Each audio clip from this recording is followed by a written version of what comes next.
শব্দ দেবতার গান শুনলেন। এইবার আমরা পালা গান গেয়ে যাচ্ছি, যেহেতু রোগী বলেছে পালা গান ছাড়া হবে না। আর যদি পালার শেষের পরে যদি সময় করতে পারি হয়তো নাচ গান আপনাদেরকে গাই শোনাবো, তবে সে রোগীকে জিজ্ঞেস করে। তাই আজকে যে পালাটা আপনাদের সঙ্গে তুলে দেওয়া হবে সেটা হচ্ছে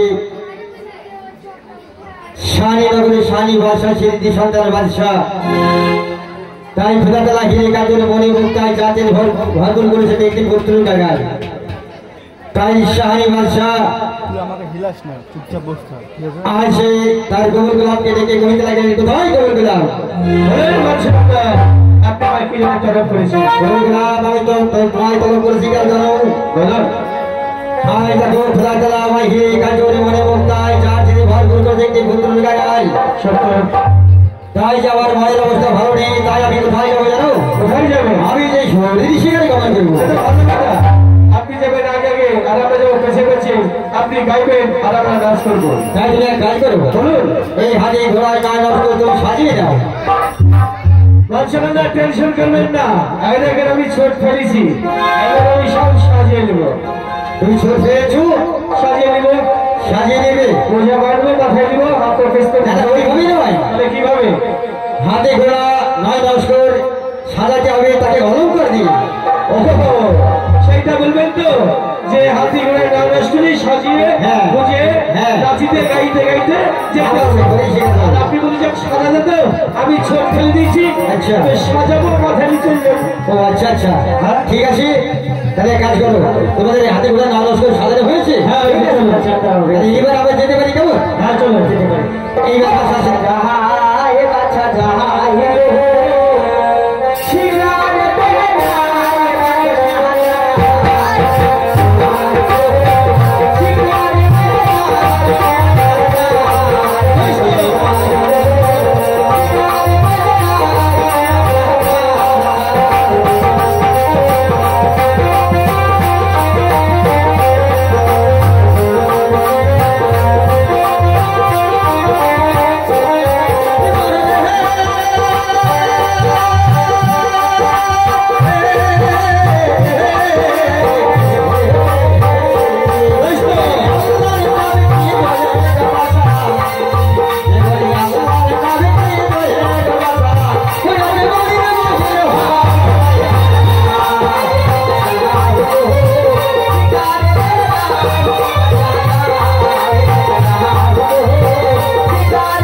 এই জঙ্গলটা ভালোভাবে শক্ত করে পাহারা দিতে হবে।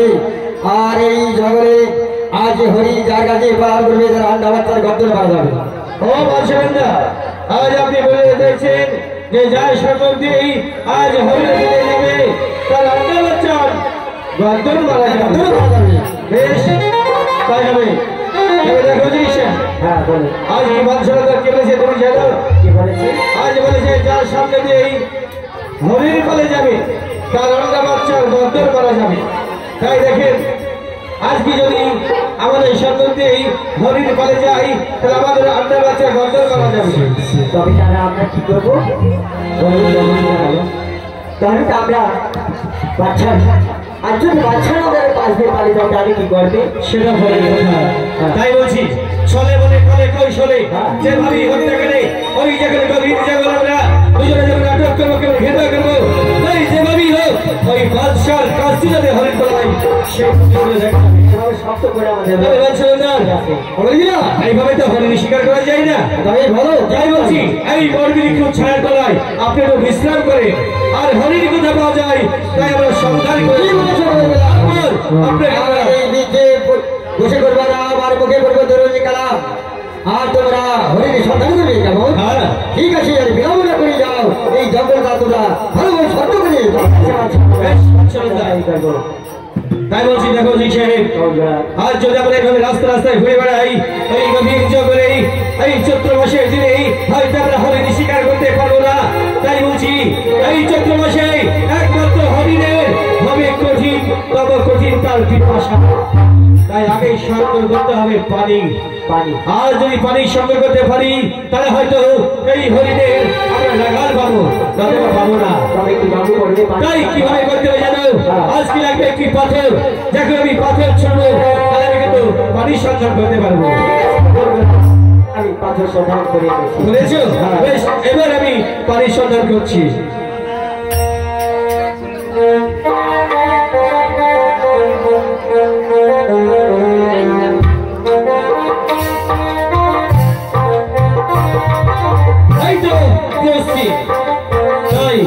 আগে থেকে শুরু করে দেখবি তবে এই পুরো বাড়ি তারপর দেখা যাক বাড়ি করতে পারি কিনা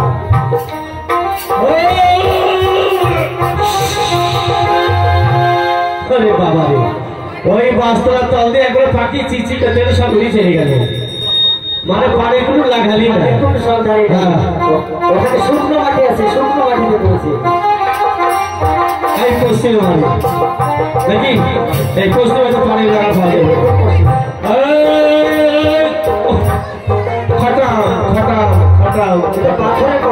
একবারে সে পাথরে দিয়ে পড়েছে মানে পানিগুলো চিন্তা দিন দক্ষিণে বাড়ি ঠিক আছে দেখা যায় এবার চোখে মারবো তাইলে হবে না ওই ছাপা ছাপা ছাপা ছাপা একটু জোরে জোরে মারতে পারতাম হয়তো পানি সংগ্রহ করতে পারতাম মানে যেখানে পড়েছে পানিটাই কাদা হয়ে গেছে আর একটু জোরে মেরে দেখতে হবে এবার এদিকে বলে দেখি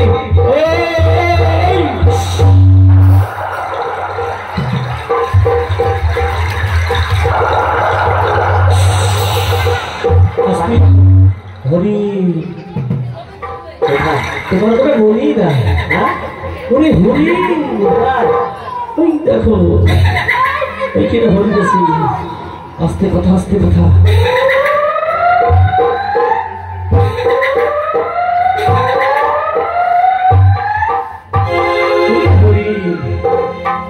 শোনো আজ বাদশাহ বলেছে যার কাছ থেকে হরির বাড়ি যাবে তার আন্ডা বাচ্চার গর্দন মারা যাবে এইবার চলো বাদশাহ নগরের কাছে বাদশাকে বলবো ওই সমুদ্রের তীরে হরিণের পানি ঠিক আছে চলুন বাদশাহ হরিণের সন্ধান করতে পেরেছে ওই সমুদ্রে সে পানি অনেক ধারে এসে পানি পানি তাই না ঠিক আছে এক কাজ করো আর এই সাথে সমাজ ধরিয়ে তুমি ওই ভালোভাবে ওই হরিণটাকে খাওয়া করবে কেমন আপনি এই জায়গায় কোন জায়গায় ঠিক আছে আমি কিভাবে নিয়ে আসতে হবে হ্যাঁ ঠিক আছে তাই জানাবো ঠিক করে জানাবো হ্যাঁ ঠিক আছে আমি একবারে ঠিক আছে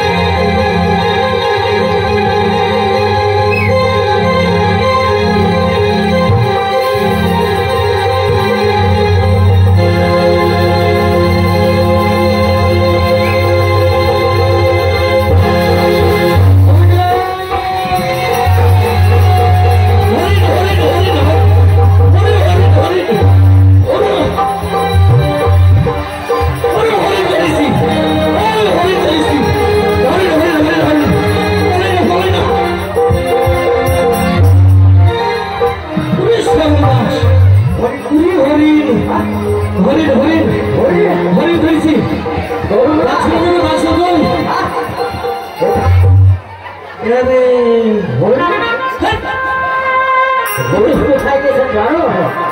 হরিণ কেমনি গেলে হরিণ ধরতে চেয়ে ও ছেলে ধরা পড়ে গেছে।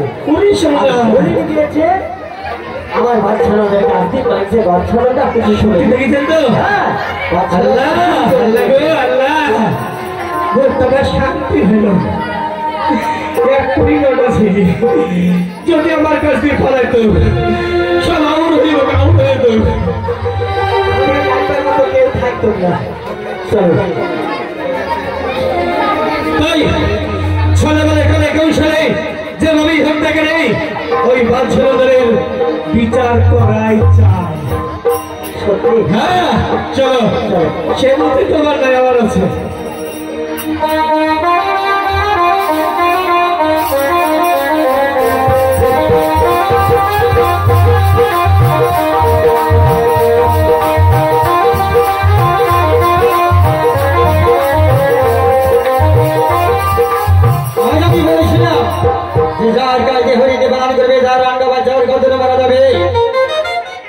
তাই আমার কবুল গ্রহণ করেছ বাদশাহ আন্দার। আর যদি আপনার কাছে পালন করে এই বিচার কে করবে? তাই স্বামী বলেছিলাম কবুল গ্রহণ আমি এই সব শহরের বাদশাহ। তাই তুমি যে আমার কবুল গ্রহণ করে আমার বিচার তোমরা করবে না, না তোমরা আমার বিচার করবে। আর আমি কবুল করে ডেকে দেখি কবুল আজ আমি বলেছিলাম না যে যার কাছে হয়ে পালন করবে তার রান্না বাচ্চার তাই আমার কাছে হয়ে পালন করেছে তাই তোমরা আমার বিচার করবে। আপনি হচ্ছেন সাতমুলকের বাদশাহ আর আমরা হচ্ছে আপনার কর্মচারী, তাই আমরা ধৈর্য হয়ে আপনার বিচার করতে পারবো না। বিচার করতে পারবে না তাই না? হ্যাঁ বাদশাহ যায়। ঠিক আছে তবে দেখো আমার এই বিচার সভা পরিচিত হয়ে পড়ে আছে। তবে ওই যে ঝাড়ু বসে করতে আসতো হেরে নেবেনি সে অনেকে বেলা হয়ে গেছে সেটা এখন ওকে আমার এই হাতে ঝাড়ু বসে করতে আসেনি। তাই তোমরা ছুটতে ছুটে যাও তার বাড়িতে গিয়ে দেখো যে সুস্থ আছে না অসুস্থ আছে। যদি সুস্থ থাকে তাকে সবাই করে দিয়ে আসবে, আর অসুস্থ যদি থাকে সেটাই সবাইকে বলে গেছে। আজ আপনার রাজকাল যদি বেলা হইতে 10টা বেজে গেছে সেই কালুদাস ঝাড়ু দিতে আসেনি, সে যদি অসুস্থ থাকে তা আপনার দরবারে হাজির করবো। আসলে আপনার দরবারে হাজির যাচ্ছি।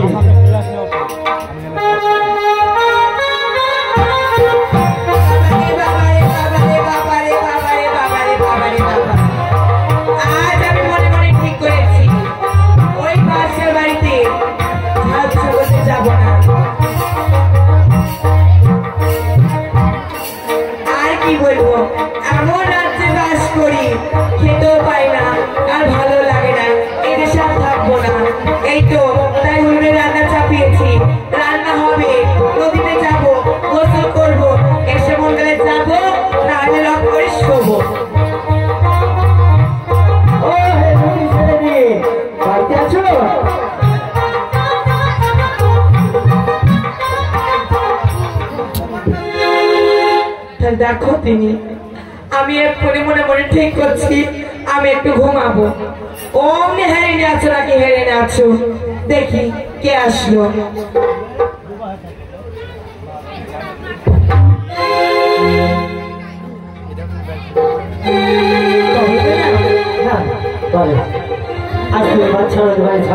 কেন যাও না?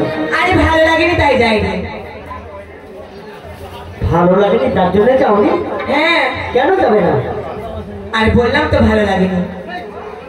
কি হয়েছে তোমার? শোনো এই তো উনুনে রান্না চাপিয়েছি, রান্না হবে, খাবো, নদীতে যাব, গোসল করব, মন গেলে যাবো না লক করে শুবো। এটা তো বুঝতে পারলাম না। তুমি রান্না চাপিয়েছো, রান্না করবে, খাবে, যাবে, তারপরে যাবে, কিন্তু অনেক বেলা হয়ে যাচ্ছে, তবে তুমি যাবে না? তুমি কেন যাবে না স্যার উঠতে বলো। তুমি যদি নির্ভয় দাও আমি অবশ্যই বলবো তোমাকে। কেন তোমায় নির্ভয় দিতে পারবো না তুমি বলো, আমি নির্ভয় তোমাকে দিলাম। নির্ভয় করো। আর তুমি কেমন করে বলবো, কেমন করে বলবো গো? শিগগিরই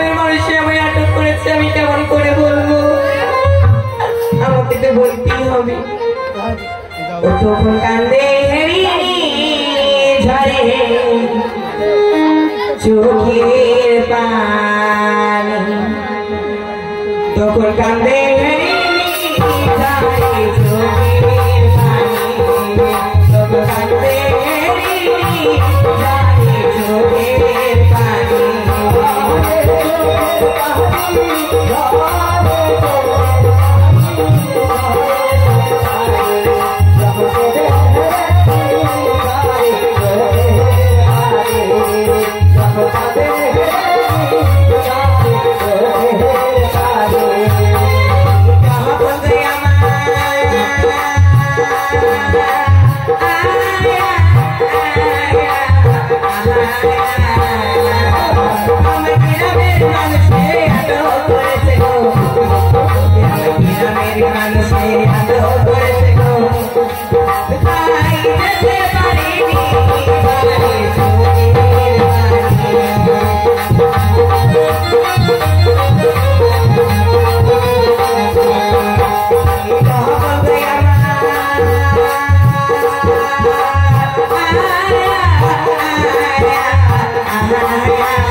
ঠিক আছে আজ তোমার আমি সব কথাই বুঝতে পেরেছি। আর আমি দেরি করবো না, আমি ছুটতে ছুটতে চলে যাবো আমার সেই বাচ্চা রাজার কাছে। আমি বাচ্চা রাজারকে আমি তোমার সব কথা আমি বুঝিয়ে পারবো। আমি আর দেরি করছি না। আমি বলতে চাইনি গো, বলতে চাইনি। আজ এই বাড়িতে আমি কাজ করে তোমাদের খেতে পাই, আর নগরবাসীতে আমায় আটক করেছে। আমি যদি এই বাচ্চার বাড়িতে ঝাড়ু পোছার করতে চাই, আমার মতো দেখে নগরবাসী আর নগরবাসী খেতে পারে না। আমি বলতে চাইনি গো, আমি যে বলতে চাইনি। ঠিক আছে আমি আপনাকে যে বলছি আমার বাসী আজ বাচ্চার একটি সন্তান নেই বলে আমি যে এত বড় কথা বলেছি গো। নগরবাসী আজ তোমরা শুনে যে থাকতে পারবে না, শিশুরে যে আমার গর্দন নেবে গো, গর্দন নেবে। আমি জানি না গো, জানি না, আমি জানি না গো। আমি তোমাকে পাঠিয়েছিলাম আর সেই হেরেনি বাড়ি আনতে যে এখন সেই আবার এই পাহাড়ে এসে এখনো কোনো সাইডা। আমি এসেছি বাচ্চা রাজা। এসেছো? হ্যাঁ। তো একা কেন? আমি একা এসেছি কেন জানেন? আচ্ছা ওই আপনার এই বারবার ছাড়ু দিতে আসবে না কেন? সে কি বলতে চাই? সে বলেছে কি জানেন বাচ্চা? এমন কি বলেছে বলো? আজ বলেছে যা তোকে এই রাজপ্রাসাদে ঝাড়ু দিতে আসলে তাকে গ্রামের লোকে আটক করে রেখেছে। সে কি বলে আটক করেছে বলো? আটক করেছে আর আজ বলেছে যে ওই বাচ্চারা তারে আমরা ওর থেকে খেতে পারছি না, ওকে দেখলে আমাদের বাড়ি ফসল হচ্ছে না, তাই আমাদের সবকিছু আমাকে জানিয়েছে। তার জন্য রাজপ্রাসাদে আমাদের ছাড়ু দিতে হবে। আজ ওই হেরে দেবী যতক্ষণ আমার এই পাহাড় থেকে নিয়ে যায় ততক্ষণ তার ওই সন্তানের মুখে ওকে ধরা যায়। আর সে চলে যায়, সে নাকি বলে আমি নাকি 8 কোনো বছর এই গ্রামে হাজার হাজার প্রজারা তারাও বলে যে আজ কোনো বাচ্চাদার মুখে দর্শন নেই, আমাদের এই মাঝে ফসল ভরে না তাই নয়। তবে কখন গেলাম তবে সেখানে দেবী সে আবার পাহাড়ে আসবে না, সে আসবেই না, সেটাই বলো। সে আসবে না, আসবে না তাই না? ঠিক আছে,